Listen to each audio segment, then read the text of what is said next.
Hello दोस्तों। आज की इस वीडियो में आप सभी का स्वागत है। आज हम एक नया अध्याय शुरू करने जा रहे हैं जिसका नाम है आनुवंशिकता एवं जैव विकास। आज की इस वीडियो में हम इस अध्याय का परिचय और आनुवंशिकता क्या होती है इस पर हम चर्चा करेंगे। तो चलिए शुरू करते हैं। अब आज का पाठ शुरू करने से पहले हम ये शब्द वंशागति को सबसे पहले समझ लेते हैं कि ये होती क्या है। वंशागति आनुवंशिकी का आधार है। वंशागति वह प्रक्रम है जिससे लक्षण जनक से संतति में जाते हैं। जैसा कि आप इस तस्वीर में देख सकते हैं कि पिता और पुत्र के कान एक समान दिख रहे हैं, जो कि वंशागति को दिखाता है। दूसरे शब्दों में जनक से संतति में कुछ लक्षण जाते हैं। अब हम दूसरे शब्द को समझेंगे जो कि है विविधता। विविधता जनक और संतति के लक्षणों की असमानता की अवस्था है। आइए अब आगे बढ़ते हैं। अब दोस्तों, इससे पिछले अध्याय में हमने अलैंगिक और लैंगिक जनन को समझा था और जाना था कि जब कोई नई संतति पैदा होती है वो अपने जनक के समान दिखती है, लेकिन वे आनुवंशिक रूप से भिन्न होते हैं। और ऐसी कुछ भिन्नता अलैंगिक जनन में भी होती है। और लैंगिक जनन में ये जो विभिन्नताएं होती हैं ये अधिकतम हो जाती है, क्योंकि यहाँ पर लैंगिक जनन में दो जनकों की आवश्यकता होती है नई संतति को उत्पन्न करने के लिए। और अगर यहाँ पर विभिन्नताएं होंगी तो इससे जैव विकास होगा, जिसके बारे में हम आगे इस अध्याय में पढ़ेंगे। अभी आपको यहाँ पर सिर्फ इतना याद रखना है कि जैव विकास के कारण स्पीशीज अपनी उत्तरजीविता बनाए रखती है। अब अगर ये विभिन्नताएं जनन की प्रक्रिया में जमा होती रहेगी तो नई संतति के पास भी ये विभिन्नताएं होंगी, और इन संतति को हम परिवर्त यानी कि वेरिएंट्स कहते हैं। इसको हम मानव समष्टि में वेरिएंट्स के उदाहरण से समझेंगे। तो मानव समष्टि में दो आम वेरिएंट्स होते हैं। पहला है स्वतंत्र कर्णपाली वाले लोग और जुड़े कर्णपाली वाले लोग। और आप अपने आसपास भी देख सकते हैं, अपने दोस्तों को देख सकते हैं कि वो कौन से वाले वेरिएंट हैं। अब दोस्तों, ये सारी जो विभिन्नताएं होती हैं ये वंशागति के कारण होती है। तो आइए अब बात करते हैं लक्षणों की वंशागति के नियमों के बारे में। मानव में लक्षणों की वंशागति के नियम इस बात पर आधारित हैं कि माता एवं पिता दोनों ही समान मात्रा में आनुवंशिक पदार्थ को संतति में स्थानांतरित करते हैं। और इस परिस्थिति में ये आनुवंशिक पदार्थ होता है डीएनए। ये नर के शुक्राणु और मादा के अंडाणु में पाया जाता है। और दोस्तों, मेंडल, जिनकी आप यहाँ पर फोटो देख सकते हैं, इन्होंने वंशागति पर पहले ही काम किया हुआ है। तो हम इनके कुछ प्रयोगों को इस भाग में देखेंगे और समझेंगे। अब दोस्तों, मेंडल के प्रयोगों को समझने से पहले हम कुछ महत्वपूर्ण बातें जान लेते हैं, जैसे कि लक्षण और विशेषक में क्या अंतर है। तो मैं एक तरफ लक्षण को लिख देता हूं। ये व्यक्तिगत विशेषता होती है, जैसे कि तने की लंबाई। तो ये हो गया लक्षण। और दूसरी तरफ मैं विशेषक को लिख देता हूं। ये किसी लक्षण में अंतर समझने योग्य विशेषक और उसके डिटेक्टेबल वेरिएंट होते हैं, जैसे कि लंबा और बौना। ये विशेषक हैं तने की लंबाई के। इसको थोड़ा और अच्छे से समझने के लिए आप यहाँ देख सकते हैं, जैसे कि किसी पौधे की लंबाई उसका लक्षण होगा, और उसी पौधे में अगर उसकी लंबाई किस प्रकार की है, कि वो छोटा है या वो बौना है या वो लंबा है, वो होगा उसका विशेषक। आशा करता हूं कि आप सभी को लक्षण तथा विशेषक में अंतर समझ में आ गया होगा। अब हम आगे एक और चीज के बारे में पढ़ेंगे जो कि है अलील। अब ये क्या होती है, इसको जानते हैं। जीन जो कि युग्म के विपर्यास विशेषकों के लिए कोड होते हैं, अलील कहलाते हैं। और अलील को हम कुछ शब्दों से दिखा सकते हैं, जैसे कि मैंने यहाँ पर इनको दिखाया हुआ है, बड़ा टी और छोटा टी। हम ऐसे अलील को दिखा सकते हैं। तो यहाँ पर जो बड़ा टी है वो प्रभावी अलील है, जिसका मतलब है कि ये व्यक्त होगा। और जो दूसरा छोटा टी है ये अप्रभावी अलील है, जिसका मतलब है कि प्रभावी अलील के साथ ये अपने आप को व्यक्त नहीं कर पाएगा। तो ये बात आप सभी दोस्तों को याद रखनी है। आगे हम एक और चीज के बारे में बात करेंगे, जो कि है जीनोटाइप, यानी कि जीनी प्रारूप क्या होता है। यह एक या अधिक लक्षणों के संबंध में किसी व्यक्ति के आनुवंशिक पूरक का प्रतिनिधित्व करता है। जैसे कि बड़ा टी छोटा टी और छोटा टी, ये एक जीनोटाइप के उदाहरण है। और फिनोटाइप को हम देखेंगे, जो कि है दृश्य प्ररूप। यह अवलोकनीय आकार की के रूप है, जैसे लंबा या बौना पौधा। आइए दोस्तों अब आगे बढ़ते हैं और मेंडल के प्रयोग को देख लेते हैं। मेंडल ने ये प्रयोग मटर के पौधे के ऊपर किया था।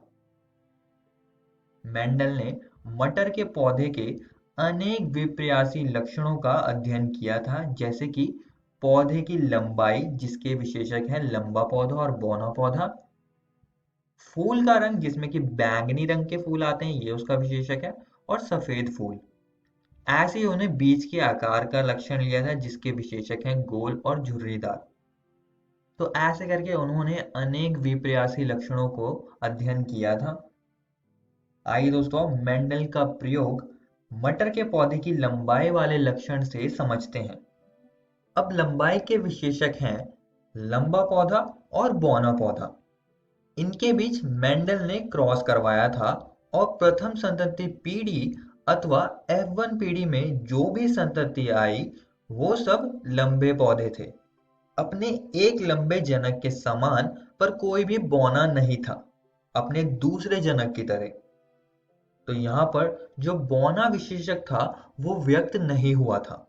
फिर मेंडल ने F1 पीढ़ी के पौधों का स्वपरागण कराया और आश्चर्य से उन्होंने पाया कि F2 पीढ़ी में 4 में से एक पौधा बौना था। यहाँ पर दोनों विशेषक व्यक्त हुए थे, लंबा भी और बौना भी। जो बौना विशेषक था वो पहले F1 पीढ़ी में दिखा ही नहीं।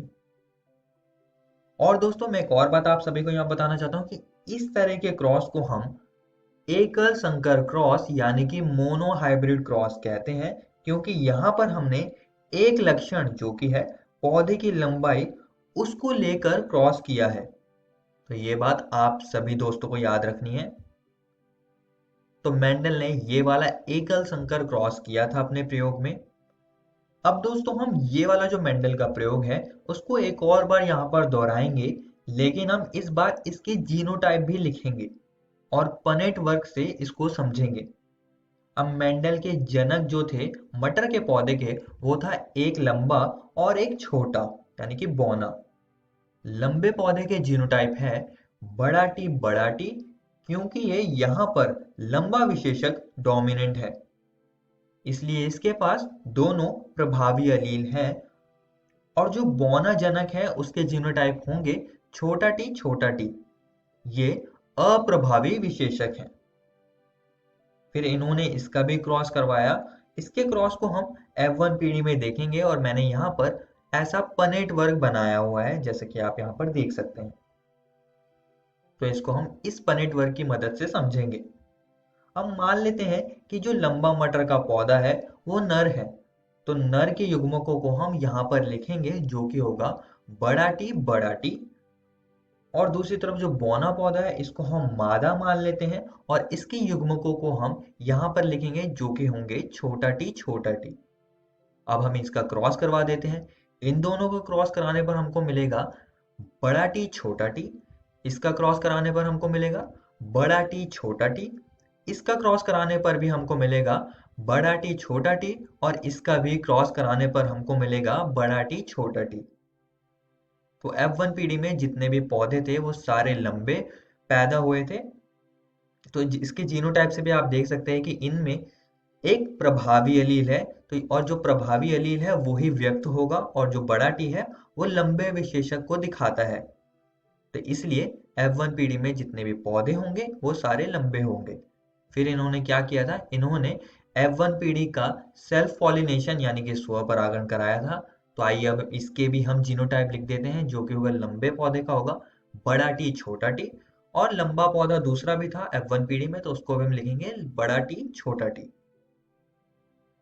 अब हम इसका भी क्रॉस करवाएंगे, इसको भी हम पनेट वर्क से समझेंगे, और इसके बाद जो F2 पीढ़ी आएगी वो हम यहाँ पर लिखेंगे। अब हम नर के युग्मकों को यहाँ लिख देते हैं, जो कि है बड़ा टी छोटा टी, और मादा के युग्मकों को हम यहाँ पर लिख देते हैं, जो कि है बड़ा टी छोटा टी। अब हम अगर इसका क्रॉस कराते हैं तो हमको मिलेगा बड़ा टी, इसका क्रॉस कराने पर हमको मिलेगा बड़ा टी छोटा टी, इसका क्रॉस कराने पर हमको मिलेगा बड़ा टी छोटा टी, और इसका क्रॉस कराने पर हमको मिलेगा छोटा टी छोटा टी। अगर आप F2 पीढ़ी को यहाँ पर ध्यान से देखें तो 4 में से 3 पौधे लंबे हैं, जिनके जीनोटाइप में एक एलील बड़ा टी है वो सारे लंबे होंगे, और जिसके पास छोटा टी ये वाले जीनोटाइप है वो बौना होगा। तो F2 पीढ़ी में मेंडल को ऐसा ही रिजल्ट मिला था। तो इस क्रॉस का जो फिनोटाइप अनुपात होगा वो होगा 3:1, और जीनोटाइप अनुपात जो होगा वो होगा 1:2:1। तो आपको ये चीज याद रखनी है कि मेंडल के एक संकर क्रॉस में जो फिनोटाइप अनुपात होगा वो होगा 3:1, और जीनोटाइप अनुपात होगा वो होगा 1:2:1। और दोस्तों मेंडल ने और भी लक्षण लिए थे जिनके बीच में इन्होंने क्रॉस करवाया था, जैसे कि उन्होंने फूलों के रंग का लक्षण लिया था, जिसके विशेषक हैं बैंगनी फूल और सफेद फूल। तो इसका भी जब इन्होंने ऐसा क्रॉस करवाया था तो इनको जो अनुपात मिला था वो एकदम समान था, सामान्य अनुपात इनको मिला था F2 पीढ़ी में, जो कि था 3:1। तो ये परिणाम सब में एक जैसे आ रहे थे। अब दोस्तों हम एक और मेंडल का प्रयोग देखेंगे जिनमें इन्होंने दो लक्षणों के साथ क्रॉस करवाया था, और ऐसे क्रॉस को हम द्विसंकर क्रॉस यानी कि डायहाइब्रिड क्रॉस कहते हैं। तो इसमें इन्होंने बीज के दो लक्षण लिए थे, जो कि थे, पहला लक्षण था बीज का आकार, जिसके विशेषक हैं गोल बीज और झुर्रीदार बीज, और इन्होंने दूसरा जो लक्षण लिया था बीज का वो था बीज का रंग, जिसके विशेषक हैं पीला बीज और हरा बीज। आइए दोस्तों अब मेंडल का द्विसंकर क्रॉस देख लेते हैं। तो इसमें इन्होंने एक जनक लिया था जो कि था गोल पीले बीज वाला मटर का पौधा, और इसके जीनोटाइप थे बड़ा आर बड़ा वाई। ये यहाँ पर प्रभावी विशेषक हैं गोल और पीला। और फिर इन्होंने जो दूसरा जनक लिया था वो था झुर्रीदार हरे बीज वाला मटर का पौधा, जिसके जीनोटाइप थे छोटा आर छोटा वाई। ये यहाँ पर अप्रभावी विशेषक हैं झुर्रीदार और हरा रंग। अब दोस्तों गोल पीले बीज वाले मटर के पौधे के युग्मक है बड़ा आर बड़ा वाई, और झुर्रीदार बीज वाले मटर के पौधे के युग्मक है छोटा आर छोटा वाई। फिर इन्होंने इसका क्रॉस करवा दिया था, और इसके क्रॉस के बाद इन्होंने देखा कि F1 पीढ़ी में जितने भी सारे पौधे थे वो गोल और पीले बीज वाले थे, जिसका जीनोटाइप था बड़ा आर बड़ा वाई छोटा वाई। फिर पहले क्रॉस की तरह इन्होंने F1 पीढ़ी का भी स्वपरागण कराया, और परिणाम को मैंने यहाँ पर F2 पीढ़ी जो आई उसको मैंने पनेट वर्ग में ऐसे आपको सरल तरीके से दिखाया हुआ है। तो यहाँ पर जो F2 पीढ़ी है उसमें गोल पीले बीज वाले मटर के पौधे थे 9, गोल हरे बीज वाले मटर के पौधे थे 3, झुर्रीदार पीले थे 3, और झुर्रीदार हरा था 1। तो इसका जो फिनोटाइप अनुपात होगा वो होगा 9:3:3:1। तो आपको मेंडल के द्विसंकर क्रॉस के ये अनुपात याद रखना है। आइए दोस्तों अब हम इस परिणाम की तुलना एकल संकर क्रॉस के साथ करेंगे, जो अभी हमने थोड़ी देर पहले किया था। तो मेंडल के द्विसंकर क्रॉस का पहला लक्षण था बीज का रंग, और इसके विशेषक हैं पीला और हरा।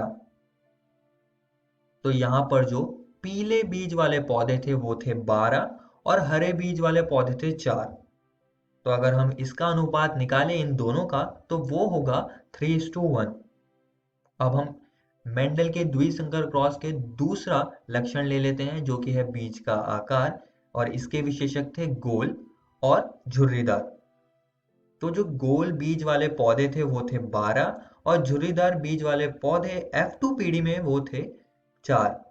तो अगर हम इसका भी अनुपात निकालेंगे हमको यही परिणाम मिलेगा, 3:1 का अनुपात हमको मिलेगा, बिल्कुल जैसे एकल संकर क्रॉस में हुआ था। तो इन्हीं सभी बातों को देखकर मेंडल ने एक निष्कर्ष निकाला। आइए देखते हैं वो क्या था। अतः लंबे बौने लक्षण तथा गोल झुर्रीदार लक्षण स्वतंत्र रूप से वंशानुगत होते हैं। यह बात आप सभी दोस्तों को याद रखनी है। आज की इस वीडियो में हमने इस अध्याय का परिचय और हमने आखिरी में लक्षणों की वंशागति के नियमों को समझा, जिसमें कि हमने मेंडल के प्रयोगों पर चर्चा करी। और दोस्तों मैं आप सभी को एक और बात बताना चाहता हूँ कि आज हमने आपकी एनसीईआरटी किताब का आनुवंशिकता का विषय लगभग खत्म कर लिया है। आप इसको जरूर घर से किताब से पढ़कर आइएगा। अगली वीडियो में हम कुछ विषय बिंदुओं पर चर्चा करेंगे, जैसे कि यह लक्षण अपने आप को किस प्रकार व्यक्त करते हैं और हम लिंग निर्धारण कैसे होता है इस पर भी हम बात करेंगे। धन्यवाद।